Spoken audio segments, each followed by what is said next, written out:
Well, I'm here today with Craig Chamblee, and he has got one heck of a story for us about a tremendous buck that he killed the opening day of rifle season here on October the 16th. And I'm going to let Craig Chamblee take the story away and tell you how he actually was able to bag this magnificent monster right here. Gosh.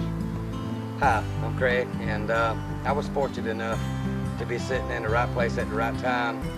Opening morning of 2010, my brother had given me permission to hunt his property, and we went out, my wife and I, and set up a ground blind, something I'm not real accustomed to.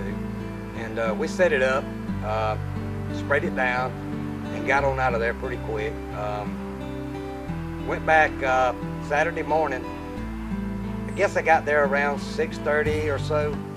Probably a little late by most people's standards, but nevertheless, I got there and I got seated, and I had my rifle up, looking through it. I had the 3x9 part pretty well, and the eye relief was not quite right, so I was turning it, and as I was turning it, I caught a glimpse of something, so I just kind of spun the rifle around all in one motion, and lo and behold, this was standing there, and all I could see was this side of his rack, and I knew right then if the other side matched, that was anything bigger than I ever had on the wall. So I just dropped down and shot, and after the shot he ran about 15, maybe 20 yards.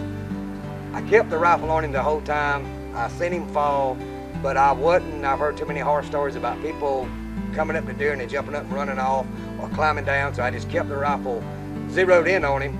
After about 5 minutes, I decided I would get out and go check him out. Well, I didn't go out the back like most folks do. I tried to come through a little window and about broke my neck in the process. But nevertheless, I got up to this deer, and there was no ground shrinkage whatsoever.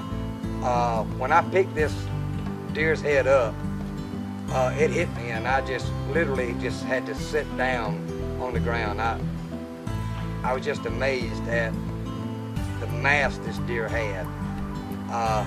He is truly a one-of-a-kind animal, and I can't thank God enough for letting me take him.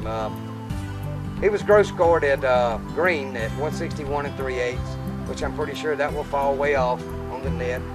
I don't care about that.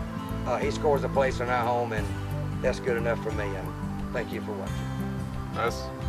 It's true to the word that Craig called, and I talked to him about this deer and everything. Pictures don't do this deer justice. He's just a sight to see in person. You gotta love a deer with a drop tine anyway. I mean, look at that big old thing. He couldn't even get all the velvet off of it. I can imagine how much velvet he had to shed to get that rack out. And he's an unbelievable creature. Deer with this kind of character, and on top of that, a deer that probably lived his whole life in very remote areas where he was never seen. That, it's a luck and it's a chance encounter to get to see deer like this in the wild. You just don't see these deer like this every day.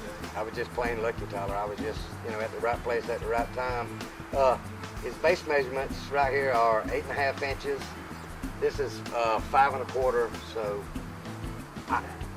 I got lucky. Well, Craig, we sure appreciate the story. Thank you, Tyler. You know what, we're coming out. Definitely have to check back with Craig. Maybe the horseshoe he's got with him will come back next year, and he'll call us again and tell us he's got another big one on the ground. So thanks for watching this episode, and definitely go out there and try to get them big.